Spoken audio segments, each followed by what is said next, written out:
Hello, my name is Tiffany Smith, and this is a public service announcement about nicotine. The United States Surgeon General has said that smoking cessation is the single most important step that smokers can take to enhance the length and the quality of their life. The use of nicotine is a health crisis in our country, and because of this, I'd like to share with you some very important facts about nicotine and smoking. I will also provide you with some resources and useful sites that will guide you through your smoking cessation journey. Tobacco use leads to tobacco dependence and serious health risks. More than 16 million Americans are living with diseases caused by smoking. Smoking is the leading cause of preventable deaths and diseases in the United States, and it kills up to 48,000 Americans every year. Smoking causes cancer, heart disease, stroke, lung disease, diabetes, and chronic obstructive pulmonary disease, or better known as COPD. When you smoke, you increase your risk for tuberculosis, eye diseases, and rheumatoid arthritis. Not only does smoking affect you, it impacts all of those people who are around you when you smoke. Secondhand smoke exposure contributes to approximately 41,000 deaths for non-smoking adults, and 400 infants a year die from secondhand smoke. Children who are exposed to secondhand smoke are at increased risk of sudden infant death syndrome, acute respiratory infections, middle ear diseases, asthma, and slowed lung growth.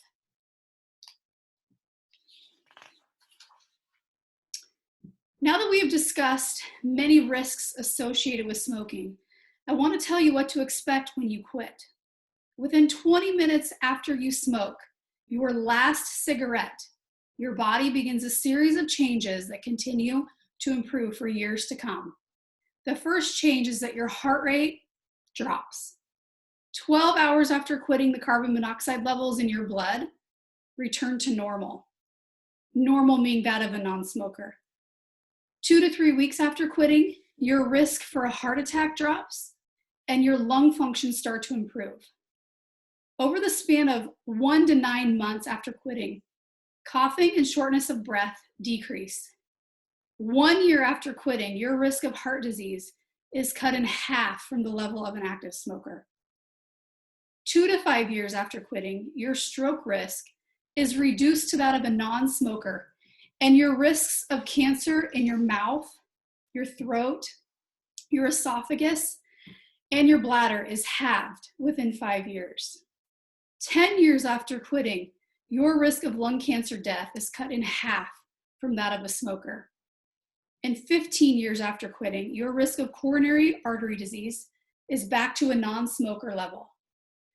As you can see, the benefits of quitting are enormous. So why not quit now? The American Cancer Society warns that tobacco addiction is both a mental and physical response, and that for most people, the best way to quit is by using a combination of medicine, a method to change your personal habits, and emotional support. There are people waiting for you to call and to help you to quit. The number is 1-800-QUIT-NOW. These are 3 recommended steps to quitting. Set a date, talk to your family and your friends so they can support your decision. The second is make a plan for how to change your day so that you can accommodate not smoking. This might mean changing habits, chewing gum, pick up an exercise routine, maybe practice some deep breathing, meditation. The last and final step to quitting is talk to your doctor or pharmacist. There are many medications that can help you while you quit. And also contact your counselor or a local counselor that you may have recommended from a friend who can assist you with the transition of quitting. Remember, sometimes smokers quit multiple times. Don't give up. It's never too late to change the course of your health by stopping smoking. The number that you can call for assistance in quitting is 1-800-QUIT-NOW.